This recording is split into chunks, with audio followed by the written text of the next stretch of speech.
Okay, well, welcome to part two, and as promised, I'm going to give you a bit more of an in-depth technical look at sorts of things we do on our scoreboard. Firstly, apologies because I don't have my my stand with me today, so it's going to be a bit shaky. This.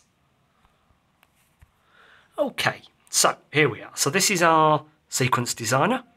So this is where we build all the various different pictures, layouts, things like that we're going to put onto the scoreboard. So you can see here that we input various different pictures. So these are our Thwaites Wainwright, our main club sponsor, Kukri, the official kit supplier, and Emirates.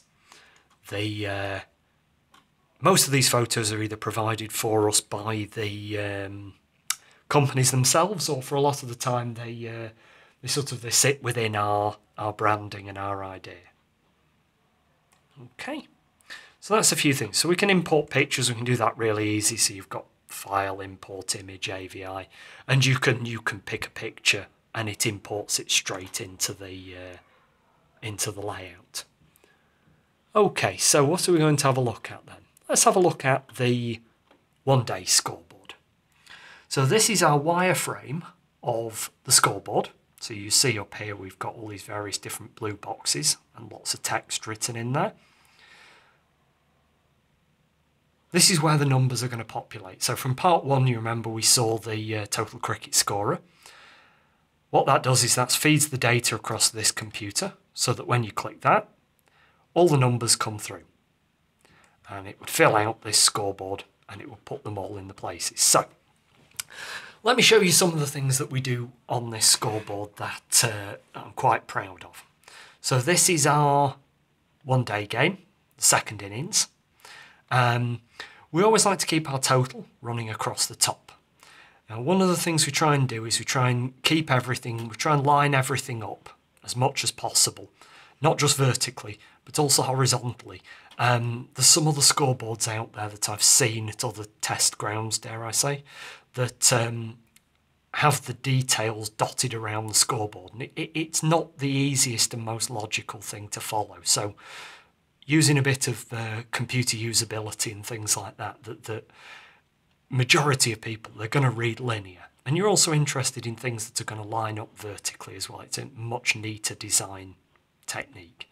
So you see we have here, we've got the batsmen, so we've got the runs, the balls, the fours and the sixes. Then we've got the bowlers, the overs, maidens, runs and wickets.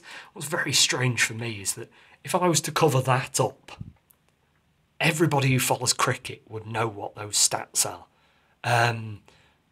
because they've been used so often. But if I was to cover that up, it's a bit confusing that. So that's why we've got the two lines on there. Down the bottom you can see we have the slightly more modern way of showing it. So we've got runs required off the number of balls, and then in the corner we have Duckworth-Lewis. Across the bottom we show all the various different bowlers and the number of overs they've bowled, and also the cut-off time. Let me see what else I can show you. We have our championship scoreboard. Very similar, liking to keep the same pattern across all the various different scoreboards we use. Batsmen the same, bowlers the same. Now, because we have a little bit more room on here and we don't have to show things like Duckworth-Lewis and the bowlers' overs, we can make the bowlers' name and the overs they've bowled that little bit bigger. So it's a bit more spaced out, a bit easier to read. We also have down the bottom, how out and all of that. What you'll notice here as well is we also have these are the team names and the innings scores. How would you go about changing something like this? So we have this pop-up window that does the data frame, and in here we choose a field. So let's say this one is the total runs. If we wanted to change the text, we could change it to red. If we wanted to change the field it displayed, we could choose it from this drop-down list. Now, this drop-down list is populated across from total cricket scorer. We could pick anything out of here. We use a good 3/4 of those that are in there quite easily. And we can also do things like we can choose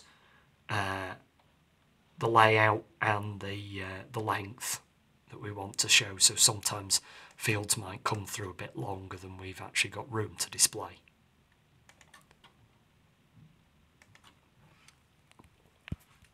Okay, so that's a very quick look at the scoreboard layout. The part 3, we are going to have a part 3 now, I've decided. We're going to have a look at some of the player photos and things like that. Well, thanks for listening. I'll hope you look forward to part 3.